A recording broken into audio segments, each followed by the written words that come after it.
तो दोस्तों, आज मैं आपसे एक बहुत महत्वपूर्ण विषय पर बात करने जा रहा हूं। खुश रहने के 10 तरीके। खुशी हर इंसान की जरूरत है। हम चाहे कितने भी पैसे कमा लें, अगर खुश नहीं है तो वह सब व्यर्थ है। तो आइए जानते हैं वह 10 तरीके जो हमें सच्ची खुशी दे सकते हैं। आभार व्यक्त करें। अपनी जिंदगी में जो कुछ भी है उसके लिए आभारी रहे। छोटे छोटे पलों और चीजों के लिए धन्यवाद कहना सीखें। यह आपको हर स्थिति में सकारात्मक बनाए रखेगा। स्वास्थ्य का ख्याल रखें। स्वस्थ शरीर में ही स्वस्थ मन बसता है। रोजाना व्यायाम करें, संतुलित आहार लें और पर्याप्त नींद लें। यह आदतें आपकी खुशी का आधार बनेंगी। वर्तमान में जे अतीत की गलतियों या भविष्य की चिंताओं में ना उलझे, वर्तमान क्षण को पूरी तरह से जिए। यह आपको मानसिक शांति और खुशी देगा। अपने शौक पूरे करें। अपनी रुचियां और शौक को समय दें। न केवल आपको आत्मसंतोष देगा बल्कि आपके अंदर रचनात्मकता भी लाएगा। सकारात्मक सोच रखें। नकारात्मक विचारों से बचे और हर स्थिति में कुछ अच्छा देखने की कोशिश करें। सकारात्मक सोच आपकी ऊर्जा को बढ़ाएगी। सहयोग और परोपकार करें। दूसरों की मदद करें। किसी की मुस्कान का कारण बनना अपने आप में एक बड़ी खुशी है। संबंधों को मजबूत करें। अपने परिवार और दोस्तों के साथ समय बिताएं। अच्छे रिश्ते मानसिक शांति और खुशी का स्रोत होते हैं। सीखने की इच्छा रखें। नई चीजें सीखते रहना आपको प्रेरित और उत्साहित रखेगा। यह आत्मविश्वास और खुशी को बढ़ाने में मदद करता है। ध्यान और प्रार्थना करें। ध्यान और प्रार्थना मन को शांत करते हैं और अंदरूनी खुशी प्रदान करते हैं। यह आपको जीवन की गहराई समझने में मदद करता है। छोटी छोटी खुशियों का आनंद लें। रोजाना की छोटी चीजों में खुशी ढूंढे, जैसे सूरज की पहली किरण, बच्चे की हंसी या एक कप चाय। इन सभी तरीकों को अपने जीवन में अपनाएं और देखिए कि आपकी जिंदगी कैसे बदलती है। खुशी आपके अंदर है, बस इसे पहचानने और अपनाने की जरूरत है। चलिए अब हम आपको खुशी के कुछ मंत्र बताते हैं एक कहानी के माध्यम से। तो चलिए शुरू करते हैं। प्राचीन भारत की बात है, जब राजकुमार सिद्धार्थ ने राजमहल और उसकी सुख सुविधाओं को त्याग कर सत्य और शांति की खोज के लिए वन का रुख किया। वह खोज रहे थे उस सवाल का उत्तर जिसने उनकी आत्मा को झकझोर दिया था। जीवन का असली अर्थ क्या है। कई सालों तक उन्होंने तपस्या की, कठिन साधना की, लेकिन संतोष और शांति उनसे दूर ही रहे। एक दिन थके हारे सिद्धार्थ एक बोधि वृक्ष के नीचे बैठ गए। उन्होंने निश्चय किया कि जब तक सत्य का साक्षात्कार नहीं होगा वह यहां से बनाओ नहीं उठेंगे। उस रात चांदनी फैली हुई थी। जंगल शांत था। सिद्धार्थ ने अपनी आंखें बंद की और अपने भीतर झांकने लगे। जैसे जैसे उनकी साधना गहरी होती गई, उन्हें अपने अंदर के अंधकार का सामना करना पड़ा। उनके मन में सवाल उठे, दुख क्यों होता है, इसका अंत कैसे होगा। धीरे धीरे उन्होंने महसूस किया कि दुख का कारण हमारी इच्छाएं हैं। हम बाहरी चीजों में खुशी ढूंढते हैं, लेकिन असली खुशी तो हमारे अंदर है। उन्होंने जाना कि इंसान को केवल वर्तमान में जीना चाहिए। अतीत के पछतावे और भविष्य की चिंता से मुक्त होकर जीवन का आनंद लेना चाहिए। जब सुबह हुई तो सिद्धार्थ को आत्मज्ञान प्राप्त हुआ। अब वे गौतम बुद्ध बन चुके थे। उनकी आंखों में अपार शांति और करुणा थी। उन्होंने महसूस किया कि ज्ञान केवल अपने लिए नहीं बल्कि दूसरों की भलाई के लिए है। इसके बाद बुद्ध ने अपने ज्ञान को फैलाने का कार्य शुरू किया। एक दिन एक महिला उनके पास आई। उसका नाम केसर गौतमी था। वह अपने मृत बच्चे को लेकर रो रही थी। उसने बुद्ध से विनती की, हे भगवान, मेरे बेटे को वापस जीवित कर दीजिए। मैं उसके बिना नहीं जी सकती। बुद्ध ने उसे शांतिपूर्वक देखा और कहा, मैं तुम्हारे बेटे को जीवित कर दूंगा, लेकिन पहले मुझे एक ऐसा घर खोज कर दो जहां कभी किसी की मृत्यु ना हुई हो। केसर गौतमी ने तुरंत खोज शुरू की। वह हर घर गई, लेकिन हर जगह उसे वही जवाब में मिला, हमने भी अपनों को खोया है। धीरे धीरे उसे समझ में आया कि मृत्यु जीवन का अटूट हिस्सा है। वह बुद्ध के पास लौटी और बोली, अब मैं समझ गई हूं कि जीवन अनित्य है। मैं अपने दुख को समझकर इसे स्वीकार कर रही हूं। बुद्ध ने मुस्कुराकर कहा, समझ ही मुक्ति है दुख को स्वीकार कर लेना ही सच्ची शांति का रास्ता है। गौतम बुद्ध की शिक्षाएं हमें सिखाती हैं कि जीवन में हर चीज क्षणिक है, दुख सुख जीत हार, लेकिन सच्ची खुशी हमारे अंदर छिपी है। जब हम अपने अंतर्मन की रोशनी को पहचानते हैं तभी हमें सच्ची शांति मिलती है। इस कहानी का संदेश है कि हमें दुखों से भागना नहीं चाहिए, बल्कि उन्हें समझकर स्वीकार करना चाहिए। यही हमारे जीवन को संतुलित और शांत बना सकता है। भावनाओं और शिक्षा से भरी इस कहानी से हमें यह सीख मिलती है कि जीवन में सही दृष्टिकोण अपनाकर ही हम सच्ची खुशी और शांति पा सकते हैं। चलिए अब एक और कहानी के माध्यम से हम जानेंगे कि खुश कैसे रहे। ऐसा क्या करें कि हर गम में भी खुश रहे। तो चलिए जानते हैं एक साधु की कहानी के माध्यम से खुश रहने के सबसे आसान तरीके क्या है। हमें लगता है खुश रहने के लिए कुछ खास तरह के हालात होने चाहिए, तभी हम खुश रह सकते हैं।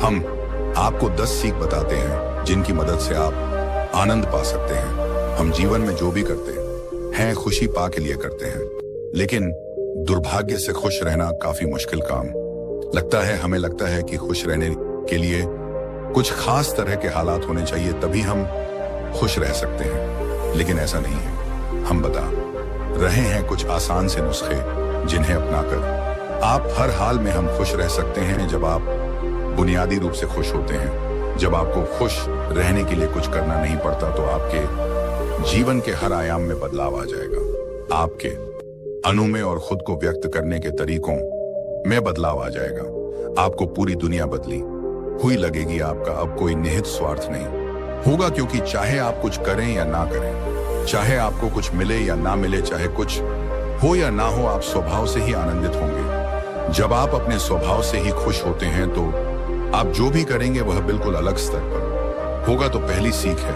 ध्यान रखें कि खुश रहना आपकी बुनियादी जिम्मेदारी। किसी इंसान की पहली और सबसे महत्वपूर्ण जिम्मेदारी एक खुश मिजाज प्राणी होने की है। खुश रहना जीवन का चरम पहलू नहीं है, यह जीवन का बुनियादी पहलू है। अगर आप खुश नहीं है तो आप अपने जीवन में क्या कर सकते हैं? एक बार आप खुश हो तभी दूसरी महान संभावनाएं खुलती हैं। चाहे आप जो भी करें, आप अपने अंदरूनी गुणों को ही विस्तार देते हैं और जगाते हैं, चाहे आप इस बात को पसंद करें या नहीं।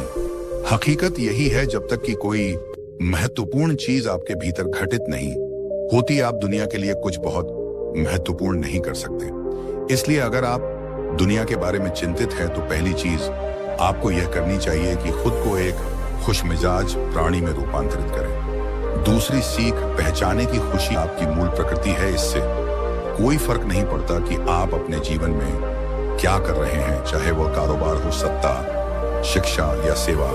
आप ऐसा इसलिए कर रहे हैं क्योंकि आपके भीतर कहीं गहराई में ये एक भावना है कि इससे आपको खुशी मिलेगी। इस धरती पर हम जो कुछ भी करते हैं वह खुश रहने की इच्छा से करते हैं, क्योंकि यह हमारी मूल प्रकृति है। जब आप बच्चे थे तो आप यूं ही खुश थे, वही आपकी प्रकृति है। खुशी का स्रोत आपके भीतर है। आप उसे हमेशा के लिए एक जीवंत अनुभव बना सकते हैं। तीसरी सीख, चीजों का महत्व पहचाने। आज सुबह क्या आपने देखा कि सूर्य बहुत अद्भुत तरीके से उगा, फूल खिले, कोई सितारा नीचे नहीं गिरा।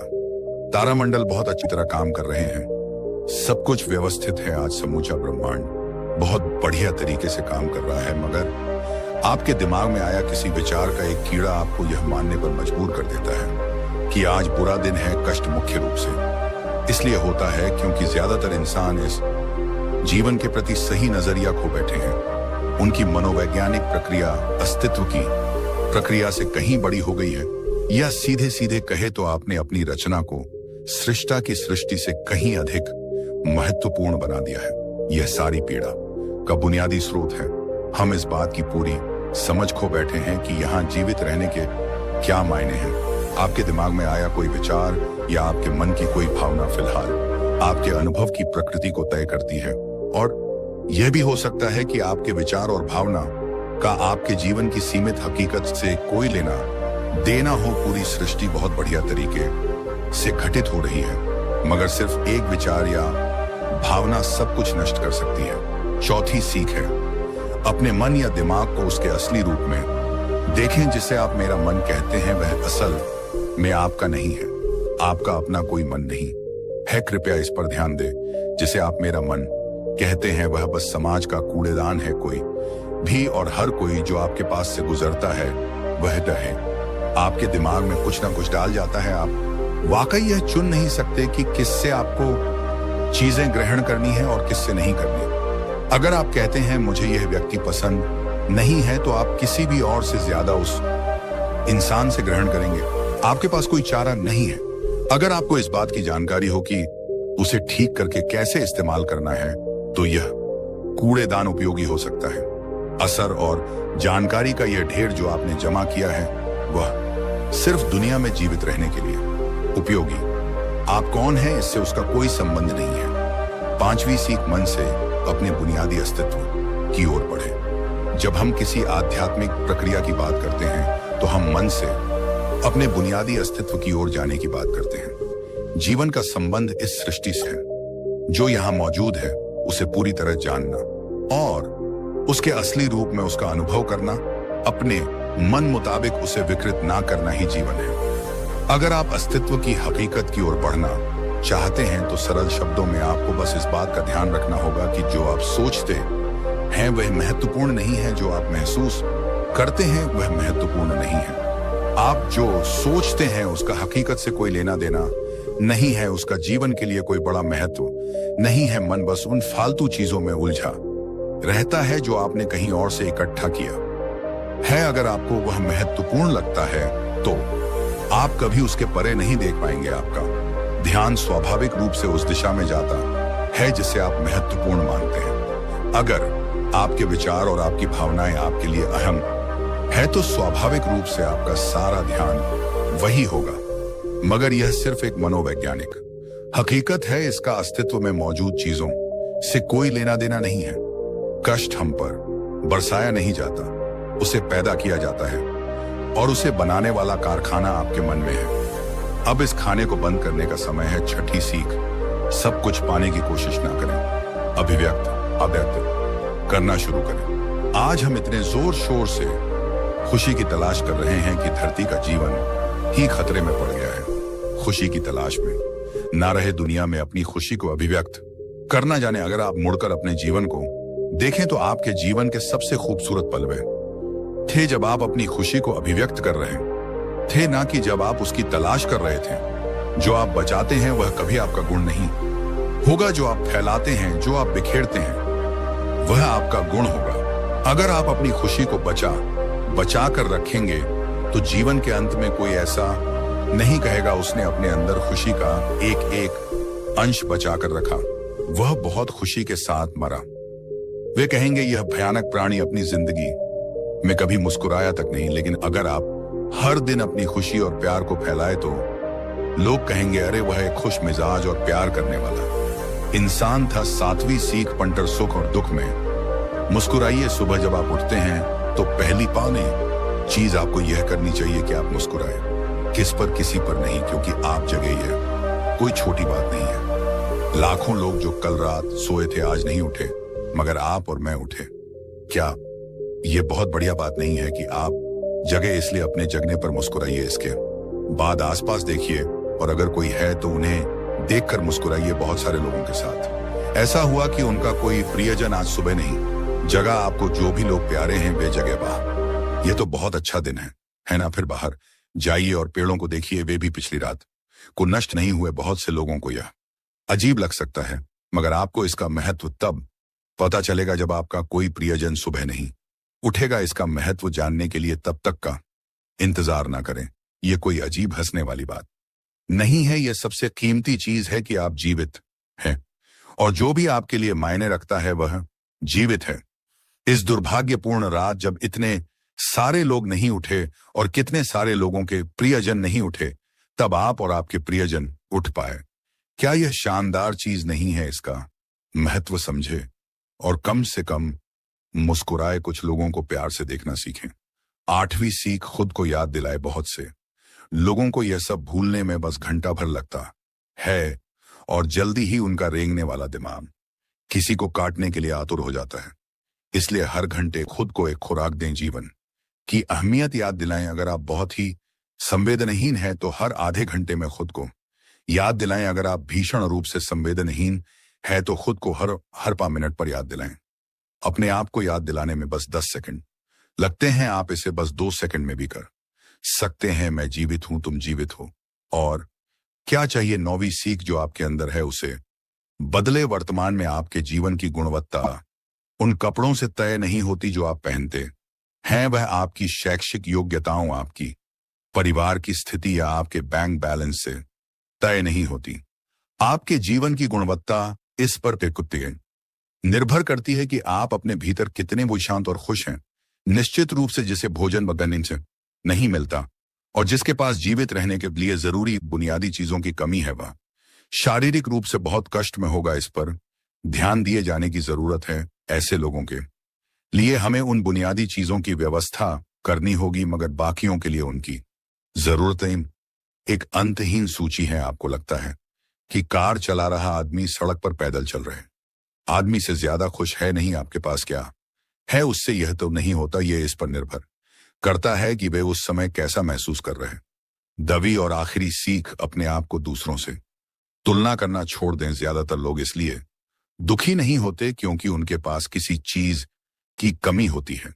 वे दुखी इसलिए होते हैं क्योंकि वे खुद की तुलना किसी और से करते हैं। आप एक मोटर बाइक चला रहे हैं, आप किसी को कोई व्यक्ति आपको मोटर बाइक पर देखता है और यह उसके लिए लिमो सन है।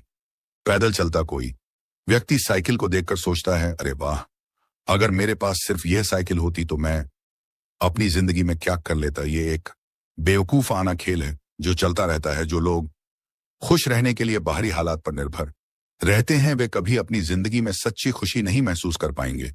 निश्चित रूप से अब समय है कि हम अपने अंदर झांके और देख कि हम किस तरह खुशहाली में रह सकते हैं। जीवन के अपने अनुभव से आप साफ साफ देख सकते हैं कि सच्ची खुशी आपको तभी मिलती है जब आपके अंतर मन में बदलाव आता है। जब आप खुश होने के लिए बाहरी स्थितियों पर निर्भर होते हैं तो आपको समझना चाहिए कि बाहरी हालात कभी भी 100% आपके अनुकूल नहीं होते। जब यह हकीकत है तो कम से कम इस एक इंसान यानी कि आपको उस तरह रहना चाहिए जैसे आप रहना चाहते हैं। अगर आप अपने अंदर उस तरह होते हैं जिस रूप में आप खुद को रखना चाहते हैं तो आप कुदरती तौर पर खुश होंगे। यह कोई ऐसी चीज नहीं है जिसे आपको खोजना पड़े। अगर आप अपनी मूल प्रकृति में वापस चले जाते हैं तो आप सिर्फ खुश ही रहेंगे। हमारी दूसरी कहानी है अपने मन पर नियंत्रण कैसे करें। आज हम आपको मन पर नियंत्रण करने के 10 उपाय बताएंगे।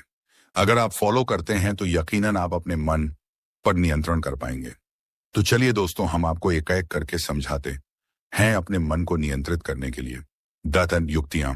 हमारे मन में अक्सर दिन भर में इतने सारे विचार आते हैं कि यह महसूस करना मुश्किल हो जाता है कि हम उन पर पूरी तरह से नियंत्रण रख पा रहे हैं। कभी कभी ऐसा लगता है कि वे आपके दिमाग पर हावी हो गए हैं। आप एक ऐसे दिन के बाद बिस्तर पर लेट रहे हैं जो कभी खत्म होता नहीं दिख रहा था। आपका शरीर थका हुआ है और आपके तकिए आपको बुला रहे हैं, लेकिन जैसे ही आप बिस्तर पर लेटते हैं आपका दिमाग पागल हो जाता है। यह विचार अचानक से आपके दिमाग में आते हैं और आपको नहीं पता कि इनके बारे में क्या करना है। अचानक आप तनाव में आ जाते हैं और आपको तो लगता है कि आप कभी सो नहीं पाएंगे। तब आपको पता चलेगा कि आपको अपने मन को नियंत्रित करना सीखना होगा। आप सीख सकते हैं कि उन अवांछित नकारात्मक विचारों को अधिक सकारात्मक सोच के लिए कैसे बदला जाए। यह आपकी उंगलियों के इशारे से नहीं होगा, लेकिन निरंतर प्रयास से आप अपने विचारों को अधिक उत्पादक सकारात्मक चीजों पर केंद्रित करने में सक्षम होंगे। आइए जानें किस अपने विचारों को नियंत्रित करना क्यों महत्वपूर्ण है और हमारे विचार हमारे शरीर के बाकी हिस्सों से किस प्रकार जुड़े हुए हैं। अवांछित विचार क्या है? हम जानते हैं कि सकारात्मक सोच और आशावाद वास्तव में हमारे स्वास्थ्य और शारीरिक कल्याण में सुधार कर सकते हैं, लेकिन अवांछित विचार हमें नकारात्मक भावनाओं से भर सकते हैं और हमें पराजित महसूस करा सकते हैं। वे हमें अतीत में उलझा कर या भविष्य के बारे में चिंतित महसूस कराकर वर्तमान क्षण से दूर ले जाते हैं। अवांछित विचारों के साथ हम नकारात्मक आत्मचर्चा से जूझ सकते हैं क्योंकि हम कम आत्मविश्वास महसूस करते हैं, अधिक आत्मसंदेह करते हैं और हमारा आत्मचयन सम्मान कम होता है। कभी कभी यह नकारात्मक विचार स्वतःस्फूर्त लग सकते हैं। शायद किसी बात ने आपको किसी ऐसे दोस्त की याद दिला दी हो जिसे आपने खो दिया हो, या कोई अवसर चूक गया हो। उस समय आपके अवांछित विचार आपके काम को नुकसान पहुंचा सकते हैं या आपको कुछ नया करने से रोक सकते हैं। और अगर आप अपने मानसिक स्वास्थ्य से जूझ रहे हैं तो यह और भी बुरा हो सकता है। से पता चला है कि अवसाद अधिक नकारात्मक विचार पैदा करता है, जिससे आपके अपने मन को नियंत्रित करना कठिन हो जाता है। अगर हम अपने विचारों पर नियंत्रण पाने के लिए प्रयास नहीं करते हैं तो हमारे अवांछित विचार हमारे समग्र स्वास्थ्य पर नकारात्मक प्रभाव डाल सकते हैं। अगर आपको लगता है कि अवांछित विचारों से जूझने वाले आप अकेले नहीं हैं, तो आप अकेले नहीं हैं। बेटरअप में हमारे कोच स्वस्थ स्वास्थ्य के निर्माण की दिशा में काम करते समय सहायता और मार्गदर्शन प्रदान करते हैं। अवांछित विचारों से दूर अपने मन पर नियंत्रण पाना सीखना आसान नहीं है। इसके लिए कड़ी मेहनत और भरपूर ध्यान की आवश्यकता होती है। कुछ दिनों में आपके आज अवांछित विचार आप पर भारी पड़ सकते हैं, लेकिन महत्वपूर्ण बात यह है कि आप इस विचार से बचे। क्या आप अपने मन को नियंत्रित कर सकते हैं? क्योंकि आप निश्चित रूप से कर सकते हैं। माइंडफुलनेस मेडिटेशन और श्वास व्यायाम का अभ्यास करें। अपने आत्म संवाद में अपमान के स्थान पर सकारात्मक कथनों को शामिल करें। अपने दिमाग को शांत करने के लिए दिन में कुछ समय रुकें। नकारात्मक विचारों को जन्म देने वाली चीजों से बचे, जैसे सोशल मीडिया पर स्क्रॉल करना। यदि आप भ्रमित हैं या अनिश्चित है कि कैसे सोचे, तो अपने अवांछित विचारों जैसे चिंतन या बुरे रवैये का कारण बनने वाले पैटर्न की पहचान करने के लिए बेहतर आत्म जागरूकता विकसित करें। अपने भीतर के आलोचक को चुनौती देने और परिस्थितियों के प्रति अपने दृष्टिकोण को बदलकर अधिक सकारात्मक बनने का प्रयास करें। सुनिश्चित करें कि आप व्यायाम करने के बाद या तनावपूर्ण दिन में अपने दिमाग को ठीक से आराम दें। अपने विचारों को डायरी में लिखें और उन्हें बाहर निकालें तथा अपनी भावनाओं को व्यक्त करें। सहायता के लिए किसी चिकित्सक, जीवन प्रशिक्षक या किसी विश्वसनीय मित्र या प्रियजन सीखें कि अपने विचारों को स्वीकार करना ठीक है, लेकिन उन विचारों को छोड़ दें जो आपके उद्देश्य की पूर्ति नहीं करते। नकारात्मक निराशावादी लोगों की बातें सुनना बंद करें और उनकी सलाह पर ध्यान न बैठें दें। जब आप अवांछित विचारों से अभिभूत हो जाएं तो सकारात्मक कल्पना का अभ्यास करें। अपना ध्यान भटका, चाहे वह किसी दोस्त को कॉल करना हो, कोई शो देखना हो या टहलने जाना हो। कुर्सी पर आराम करती महिला अपने मन को कैसे नियंत्रित करें? अपने मन पर नियंत्रण रखना क्यों महत्वपूर्ण है? अपने मन पर नियंत्रण रखने से हमें अपने अल्पकालिक और दीर्घकालिक लक्ष्यों को प्राप्त करने में मदद मिलती है। यह हमें एक स्पष्ट आत्मविश्वासी विकास मानसिकता के साथ पेशेवर और व्यक्तिगत रूप से अपने दिन गुजारने में मदद करता है। जब हमारे मन पर आक्रमण हो रहा हो तो अपने लक्ष्यों को प्राप्त करना कठिन हो जाता है, विशेषकर तब जब आक्रमण हमारे भीतर से हो रहा हो या हमले हमारा ध्यान भटका सकते हैं, हमें खुद पर संदेह करवा सकते हैं और हमारी प्रगति को पटरी से उतार सकते हैं। लेकिन आप जिस चीज पर ध्यान देते हैं उसका असर आपके जीवन पर पड़ता है। अगर आप अपने नकारात्मक विचारों को दूर करना सीख जाते हैं तो आपके लिए सकारात्मक सोच बनाए रखना आसान हो जाएगा। नकारात्मक सोच से बचने पर अपना ध्यान केंद्रित करने की कोशिश करें। अधिक केंद्रित मानसिकता के साथ जो अवांछित विचारों से दबी हुई नहीं है, हम वह हासिल कर सकते हैं जिसे हम हासिल करना चाहते हैं। कभी कभी हमें अपने मन को उन विचारों से दूर रखना पड़ता है जो सकारात्मक लगते हैं, लेकिन वास्तव में हमें किसी नकारात्मक या परेशान करने वाली चीज की ओर ले जा सकते हैं। अपने परिवेश के बारे में यथार्थवादी होना और स्वस्थ आशावादी होना महत्वपूर्ण है। बहुत ज्यादा सकारात्मक होना इस हद तक कि यह विषाक्त हो जाए हमारे दिमाग के लिए भी अच्छा नहीं है। इसे पहचानना और नियंत्रित करना उतना ही महत्वपूर्ण है जितना कि अपने अवांछित विचारों को प्रबंधित करना। अपने मन को नियंत्रित करने के क्या लाभ हैं? अपने विचारों पर नियंत्रण रखने से आपको कई अलग अलग लाभ मिलते हैं जो आपके जीवन के हर पहलू को प्रभावित करते हैं। हम मानव मस्तिष्क पेशेवर और व्यक्तिगत दोनों तरह से कड़ी मेहनत करता है, इसलिए अपने मन को नियंत्रित करने के लाभ बहुत दूर तक फैले हुए हैं। अपनी भावनाओं को स्वस्थ तरीके से नियंत्रित करने में सक्षम होने से हमें अपने कार्यों को नियंत्रित करने में मदद मिलती है। हम हर दिन कई तरह की भावनाओं को महसूस करते हैं और उन्हें व्यक्त करना महत्वपूर्ण है, लेकिन नियंत्रण छोड़ना सीखना भी महत्वपूर्ण है, और यह हमें उन विचलित करने वाले या अवांछित विचारों से छुटकारा पाने में मदद करेगा। अपने मन को नियंत्रित करने से आपको 8 लाभ मिल सकते हैं। आप अपने रिश्तों में सीमाएं तय करना जानते हैं, क्योंकि आप जानते हैं कि आपको क्या चाहिए और क्या चाहिए। आपके विचार अधिक उद्देश्यपूर्ण और सार्थक हैं।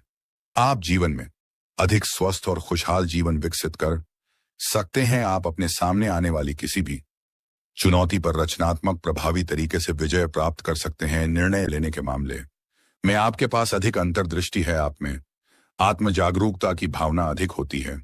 आप रात को बेहतर नींद लेते हैं क्योंकि आपका मन शांत रहता है।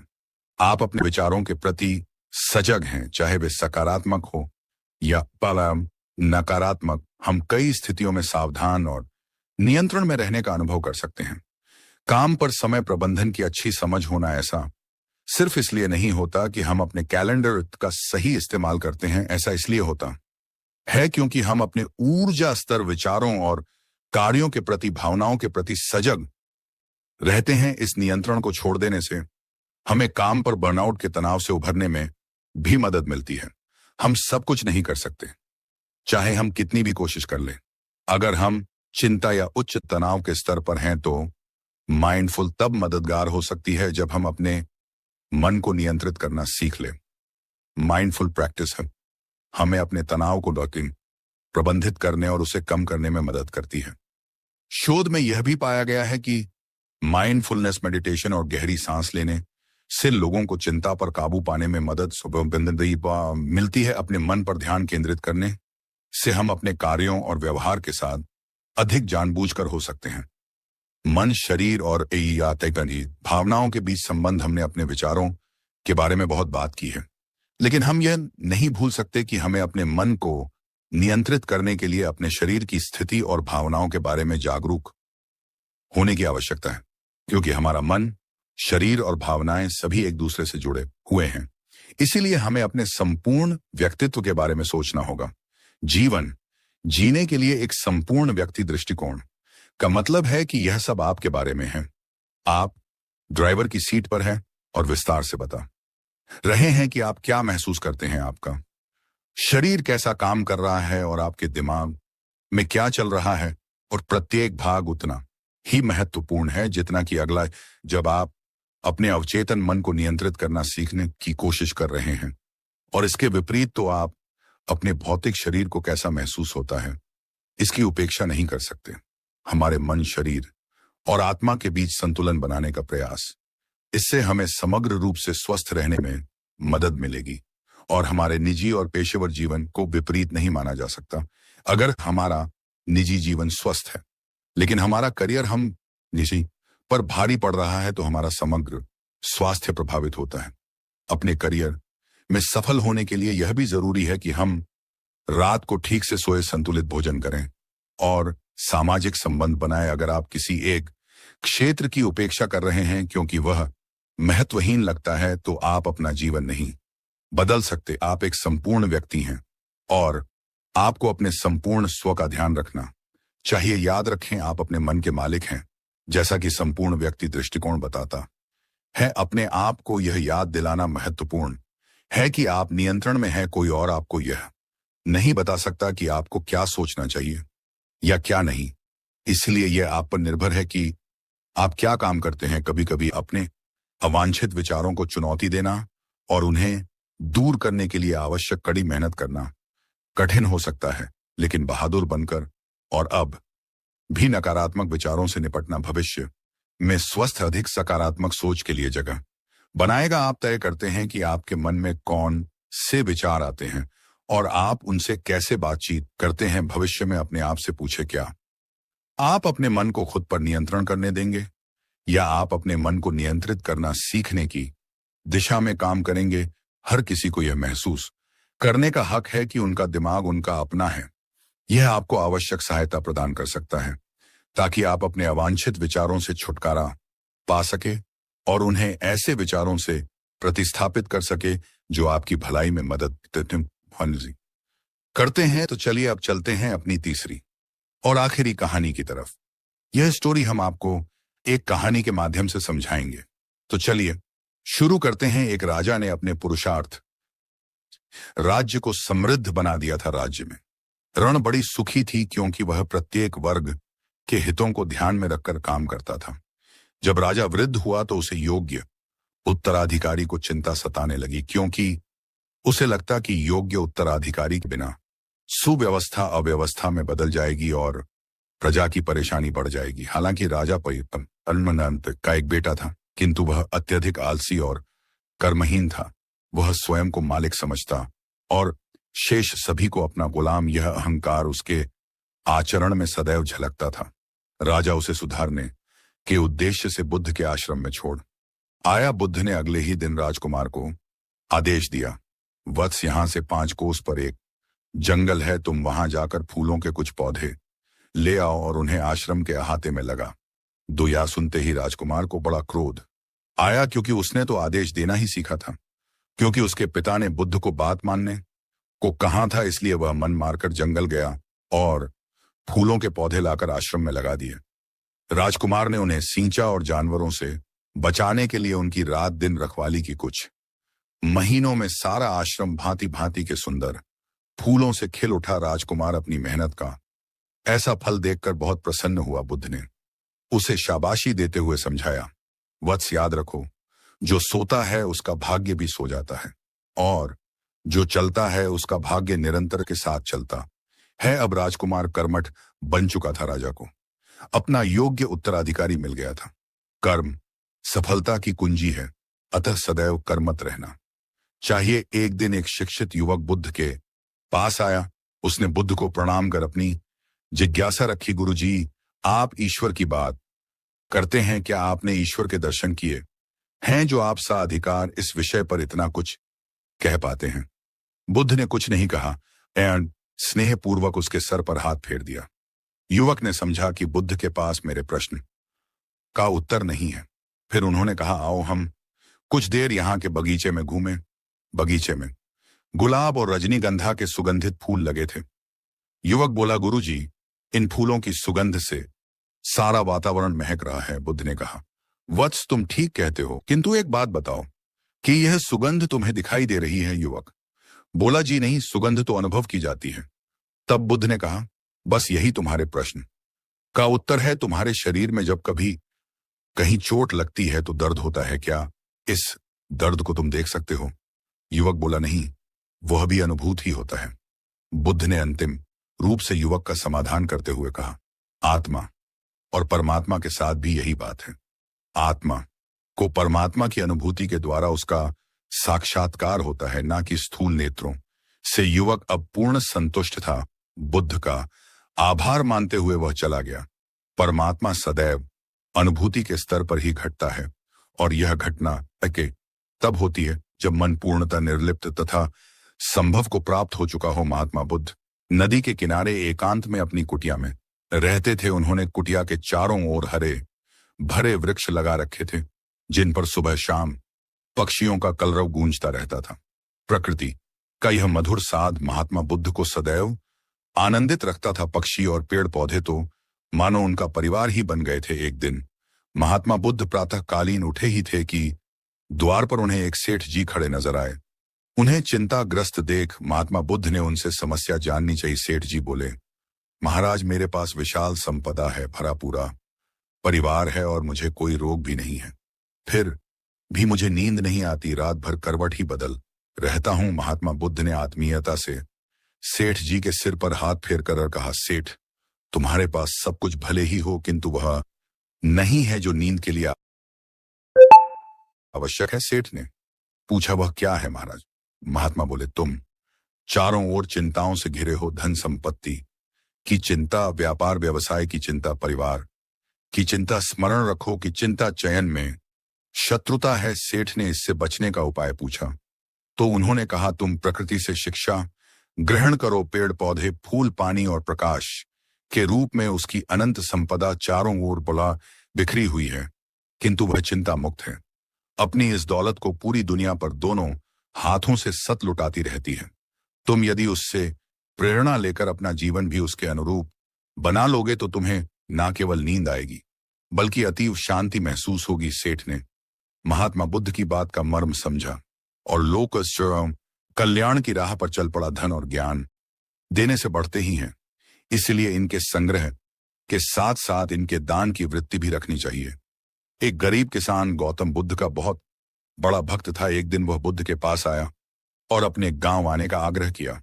बुद्ध उसके गांव पहुंचे तो सारा गांव उन्हें देखने व सुनने के लिए उमड़ पड़ा, किंतु वह किसान नहीं आया। हुआ यह कि उसी दिन किसान के बैलों की जोड़ी कहीं खो गई।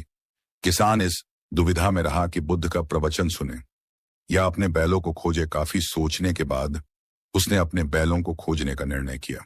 घंटों भटकने के बाद बैल मिले। थका हारा किसान घर आया और भोजन कर सो गया। अगले दिन वह अति संकोच से क्षमा प्रार्थी बन बुद्ध पेते के पास पहुंचा तो वे बड़े स्नेह से बोले, मेरी दृष्टि में यह किसान मेरा सच्चा अनुयायी है। इसने उपदेश से अधिक महत्व कर्म को दिया। यदि यह कल बैलों को ना ढूंढते हुए उपदेश सुनता तो मेरी बातें इसकी समझ में नहीं आती, क्योंकि मन बैलों में अट रहता। इसने कर्म को महत्व देकर प्रशंसनीय काम किया। सार यह है कि हम जहां जिस भूमिका में हो उसका ईमानदारी से निर्वाह करें। यही सच्ची आध्यात्मिकता है, क्योंकि प्रत्येक धर्म कर्म को ही सर्वोपरि महत्व देता है। गौतम बुद्ध को उनके अनुयायी यदि स्नेह से कहीं बुलाते तो वे अवश्य जाते। फिर जब बुद्ध पहुंचते तो श्रोताओं की भारी भीड़ उमड़ पड़ती। बुद्ध के वचनों में जो अमृत होता था उसका पान करना सभी को प्रीतिकर लगता था। उनके उपदेशों में ऐसा कुछ अवश्य होता था जिससे गंभीर समस्याएं सुलझ जाती और कुछ ना कुछ सार्थक भी प्राप्त हो। सार यह है कि हम जहां जिस भूमिका में हो उसका ईमानदारी से निर्वाह करें। यही सच्ची आध्यात्मिकता है, क्योंकि प्रत्येक धर्म कर्म को ही सर्वोपरि महत्व देता है। गौतम बुद्ध के पास उनका प्रिय शिष्य पूर्ण पहुंचा। बुद्ध ध्यानावस्था में बैठे थे। पूर्ण के पहुंचने पर उन्होंने आंखें थोड़ी सी खोली और पूर्ण से आने का कारण पूछा तो उसने कहा, मैं धर्म प्रचार के लिए जाना चाहता हूं, आपकी आज्ञा चाहिए। बुद्ध मुस्कुराए और कहा, पूर्ण धर्म की राह बहुत मुश्किल है। तुम लोगों को अच्छी बातें बताने जाओगे और लोग तुम पर नाराज होंगे। हो सकता है कि अपशब्द भी कहें। इस पर पूर्ण ने कहा, कोई बात नहीं, मैं यह सोचकर उनकी बातों पर ध्यान नहीं दूंगा कि उन्होंने अपशब्द ही कहे। पिटाई तो नहीं की। बुद्ध बोले, हो सकता है कि कुछ लोग हाथ उठा दे। पूर्ण ने कहा, तब मैं यह सोचकर उन्हें क्षमा कर दूंगा कि उन्होंने मुझ पर शस्त्रों से प्रहार तो नहीं किया। बुद्ध फिर बोले, हे पूर्ण, हो सकता है कि कुछ लोग तुम पर शस्त्रों का भी उपयोग करें। पूर्ण ने उत्तर दिया, तब मैं यह सोचकर उनके प्रति कोई प्रतिकार की भावना नहीं रखूंगा कि उन्होंने मुझे मारा, पर जान से तो नहीं मार डाला, मुझे जीवित छोड़ दिया। बुद्ध ने फिर कहा, और यदि तुम्हारे प्राण ही ले लिए? तब पूर्ण ने तत्क्षण सिर झुकाकर कहा, तब मैं उनका आभारी रहूंगा कि उन्होंने धर्म के मार्ग पर मेरे प्राणों का उत्सर्ग करने में मेरी सहायता की। मैं उनके प्रति कृत रहूंगा। तब बुद्ध ने आंखें खोली और आशीर्वाद देकर अनुमति दी तथा पूर्ण से कहा, अब तुम धर्म प्रचार करने के पात्र हो। जो किसी में भी कोई दोष ना देखे वही सच्चा है। अच्छाई के मार्ग पर चलना बहुत मुश्किल काम है। जो इस राह पर चलता है उसके मार्ग में अनेक बाधाएं आती हैं, लेकिन जो व्यक्ति किसी में भी दोष ना देखे वही बाधाओं को सहजता से पार कर अपने लक्ष्य को पूरा कर पाता है। बायतुन है, एक बार गौतम बुद्ध जब वन से गुजर रहे थे तब एक राक्षसी हाथ में तलवार लेकर प्रकट हुई और कहा, अरे बुद्ध, आज तुम्हारे प्रेम को मेरी घृणा के सामने झुकना ही पड़ेगा। आज तुम्हारे जीवन का अति दिन है। बुद्ध ने मुस्कुराते हुए उत्तर दिया, मैं घृणा, उपहास और द्वेष के आगे नतमस्तक नहीं होऊंगा। मैं निंदा, प्रशंसा अथवा उपहास किसी से भी प्रभावित नहीं होता। तुम मुझसे इतनी घृणा करती हो, पर मैं तो तुमसे भी प्रेम करता हूं, राक्षसी ने पूछा। तुम मुझसे प्रेम क्यों करते हो? बुद्ध बोले, मैं तुम्हें मां का रूप देख रहा हूं और मां तो प्रेम का रूप होती है, उसमें हिंसा हो ही नहीं सकती। इतना सुनते ही राक्षसी के हाथ से तलवार गिर पड़ी। हे बुद्ध, तुम धन्य हो। इतना कहते ही वह देवी में बदल गई और अंतर्धान हो गई। दरअसल जो लोग दूसरों से द्वेष करते हैं, अंत में एक दिन घृणा उन्हें नष्ट कर देती है। घृणा से घिरे हुए लोगों को एक दिन घृणा ले डूबती है। प्रेम सत्य के आवरण से ढका होता है। सत्य से जुड़ा हुआ व्यक्ति सदैव आनंद में जीता है।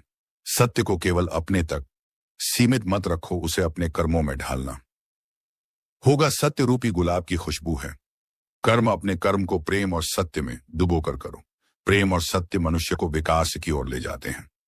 ध्यान रहे कि यह दोनों मार्ग ईश्वर की ओर जाते हैं। इस मार्ग पर चलने वाले सहज में ही आनंद और शांति को पाते हैं। सदैव गौतम बुद्ध भ्रमण करते हुए वैशाली नगर के वन विहार में पहुंचे। उनके आगमन का समाचार पूरे नगर में फैल गया। कुछ ही समय में मानो पूरा नगर उनके दर्शन के लिए उमड़ पड़ा। बड़े व्यापारी, शिक्षाविद, समाज सेवी, अधिकारी और राज परिवार से जुड़े कई वृक्ष भी वहां पहुंचे। सभी की भावना थी कि तथागत बुद्ध अपने शिष्यों सहित उनके निवास पर पहुंचे एवं भोज का आमंत्रण स्वीकार। बुद्ध सभी के निवेदन को सुन रहे थे और स्वभाव